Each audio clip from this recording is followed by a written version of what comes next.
Eh bien les amis, c'est ce que j'appelle le karma. Le Barça vient d'en faire les frais, et pas qu'un peu.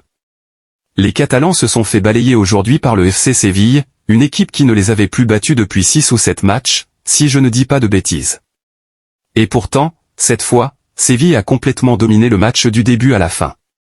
Le Barça, lui, a été catastrophique, humilié, dépassé dans tous les domaines. Les Andalous, survoltés, ont parfaitement géré leur temps fort et su résister dans leur temps faible. D'ailleurs, sans un peu de maladresse, le match aurait pu être plié dès la mi-temps tant ils étaient supérieurs. C'est une victoire plus que méritée pour Séville, qui a exposé toutes les failles du FC Barcelone.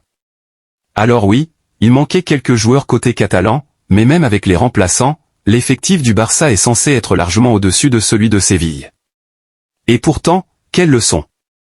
Dans les transitions, l'intensité, l'agressivité, le rythme, la solidité défensive et même l'intelligence de jeu, Séville a surclassé Barcelone dans tous les compartiments. Et là, on repense à ceux qui se moquaient du Real après sa lourde défaite 5-2 contre l'Atlético.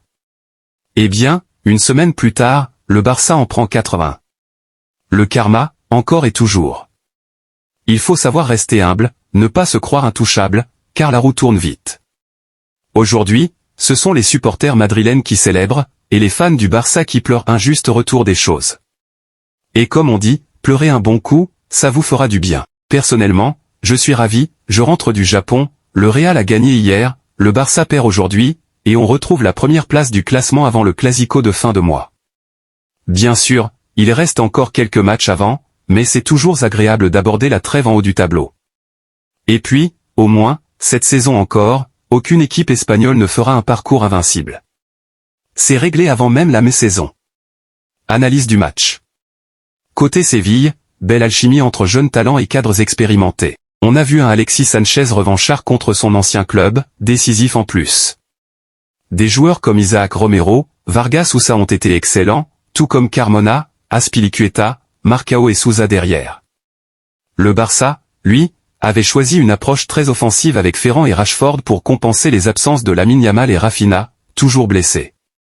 Dani a profité de la blessure de Fermin pour gratter du temps de jeu, mais il n'a pas vraiment convaincu.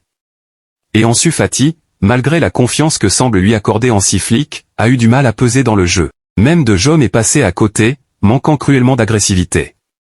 Voilà pour ce débrief, les amis. Comme d'habitude, dites-moi en commentaire vos impressions sur les polémiques du match. J'essaie de rester le plus objectif possible, même si, oui, je suis fan du Real. Mais entre supporters de foot intelligents, un peu de chambrage fait partie du jeu, vous vous êtes moqué quand le Real a perdu, alors aujourd'hui, c'est à notre tour d'en profiter. Dis-moi ce que vous pensez en commentaire.